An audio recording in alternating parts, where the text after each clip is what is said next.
Enter Claudius, King of Denmark, Gertrude, the Queen, Polonius and his son Laertes, Hamlet, and the attendants.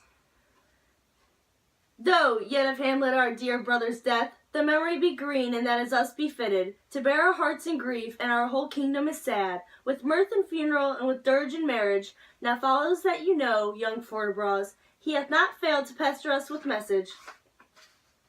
To Norway, uncle of young Fortinbras, you good Cornelius and you Voltiman, for bearers of this greeting to old Norway, giving to you no further personal power, to business with the king more than the scope of these delegated articles allow. Farewell, and let your haste command your duty.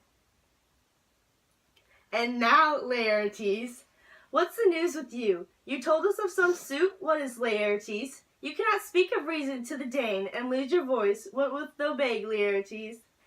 That shall not be offered, not thy asking. The head is not more native to the heart, the hand more instrumental to the mouth, than is the throne of Denmark to thy father.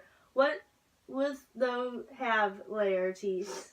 Dread, my lord, your leave and favor to return to France, from whence, though willingly I came to Denmark to show my duty in your coronation. Yet now, I must confess, that duty done, my thoughts and wishes bend again towards France, and bow them to your gracious leave and pardon. Have you your father's leave? What says Polonius? He hath, my lord, wrung from me in my slow leave by laborsome petition, and at last, upon his will I sealed my hard consent. I do beseech you, give him leave to go. Take thy fair hour, Laertes. Time be thine, and thy best graces spended at thy will. But now my cousin Hamlet and my son? A little more than kin and less than kind. How is it that the clouds still hang on you?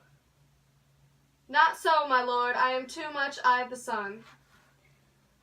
Good Hamlet, cast thy nighted color off, and let thy eye look like a friend on Denmark. Do not forever with thy veiled lids, and seek for thy noble father in the dust. Thou knowest 'tis common, all that live must die, passing through nature is eternity.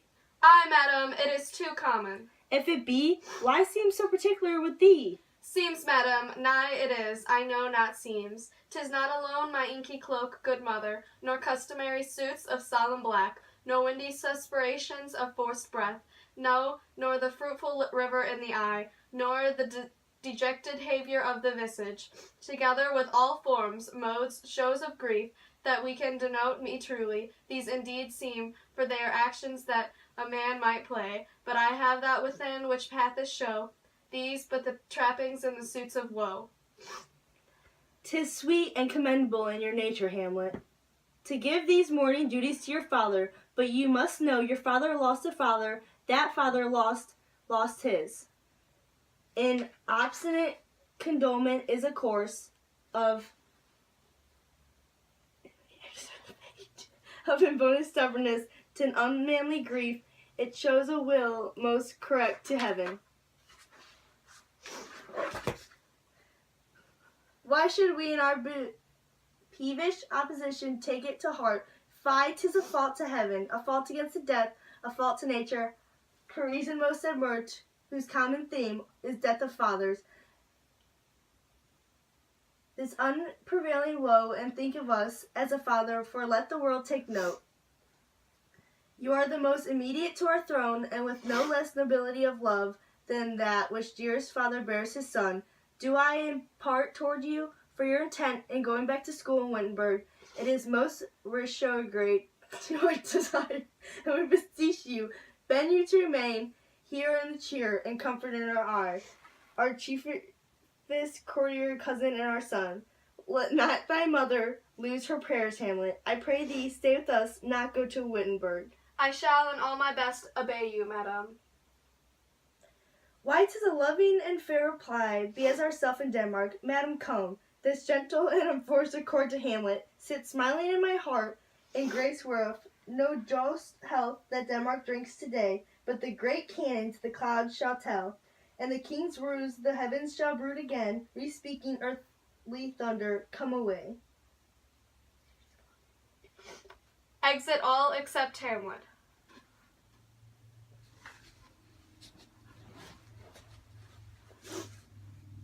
Oh, that this too solid flesh would melt, thaw and resolve itself into a dew, or that the everlasting had not fixed his cannon 'gainst self-slaughter. O God, God, how weary, stale, flat, and unprofitable seem to me all the uses of this world. Fie on it, ah, fie! 'Tis an unweeded garden that grows to seed things, rank and gross in nature, possesses it merely, that it should come to this. But 2 months dead? Nay, not so much, not 2.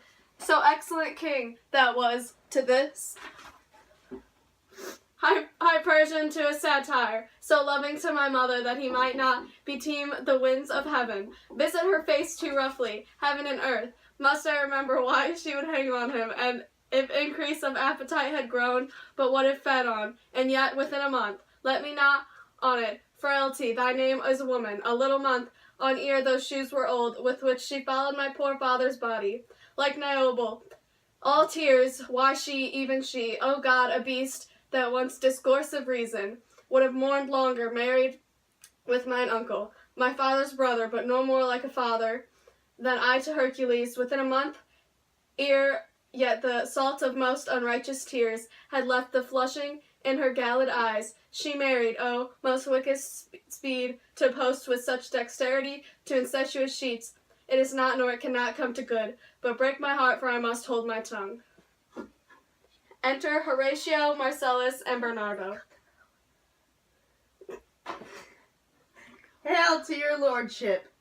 I'm glad to see you well, Horatio, or I do forget myself. The same, my lord, and your poor servant ever. Sir, my lord, I'll change that name with you. And what makes you from Wittenberg, Horatio? A torrent disposition and good, my lord. I would not hear your energy say so, nor shall you mine hear that violence, to make it truster of your own report against yourself. I know you are no truant, but what is your affair in Elsinore? Will teach you to drink deep ere you depart. My lord, I came to see your father's funeral. I pray thee, do not mock me, fellow student. I think it was to see my mother's wedding. Indeed, my lord, it followed hard upon. Thrift, thrift, Horatio, the funeral baked meats did coldly furnish forth the marriage tables. Would I had met my dearest foe in heaven, or ever I see that day, Horatio, my father, methinks I see my father. Oh, where, my lord? In mine's eye, Horatio. I saw him once. He was a goodly king. He was a man, take him for all in all. I shall not look upon his like again. My lord, I think I saw him yesterday night. Who saw? My lord, the king, your father. The king? My father? Seizing your admiration for a while, with an attent ear, time may deliver, upon the witness of these gentlemen, this marvel to you. For God's love, let me hear.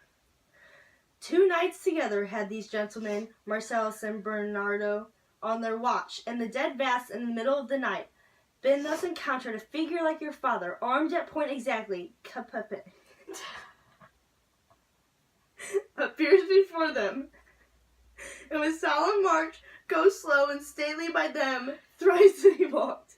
By their oppressed and fierce surprised eyes, within his treacherous lunge, whilst they distilled almost to jelly with the act of fear, stand dumb and speak not to him.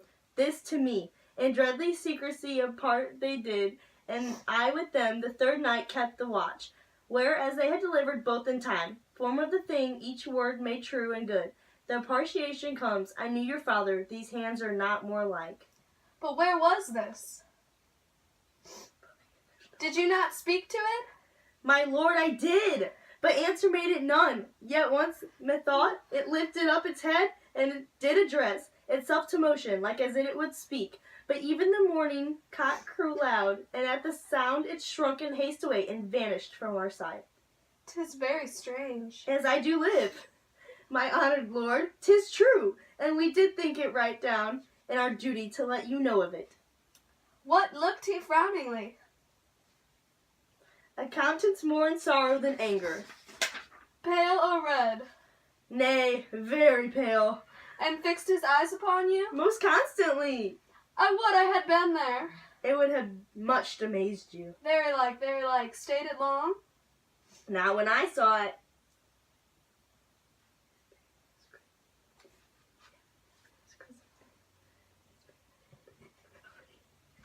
His beard was grizzled now? It was, as I have seen it in his life, a stable civil. I will watch tonight. Perhaps 'twill walk again. I warrant it will. If I assume my noble's father's person, I'll speak to it, though hell itself should gape and bid me hold my peace. I pray you all, if you have hitherto concealed this sight, let it be tenable in your silence still, and whatsoever shall hap tonight, give it an understanding but no tongue. It will requite your loves, so fare you well. Upon the platform, 'twixt 11 and 12, I'll visit you. Our duty to your honor. Your loves as mine to you. Farewell. Exit Horatio, Marcellus, and Bernardo. My father's spirit, all is not well. I doubt some foul play would the night he will come. Till then, sit still, my soul. Foul deed will rise, though all the earth overwhelm to men's eyes.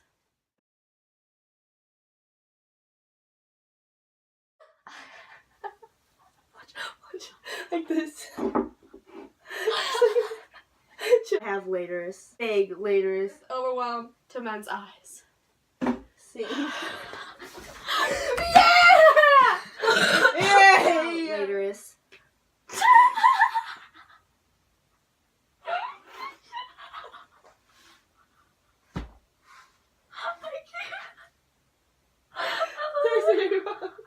And lose your voice, who wouldst though beg, waiters. That shall not be my offer, not thy asking. The head is not more native to the heart, the hand more instrumental to the mouth, than is the throne of Denmark to thy father. What wouldst thou have, waiters? Have waiters. Have waiters. Beg, waiters.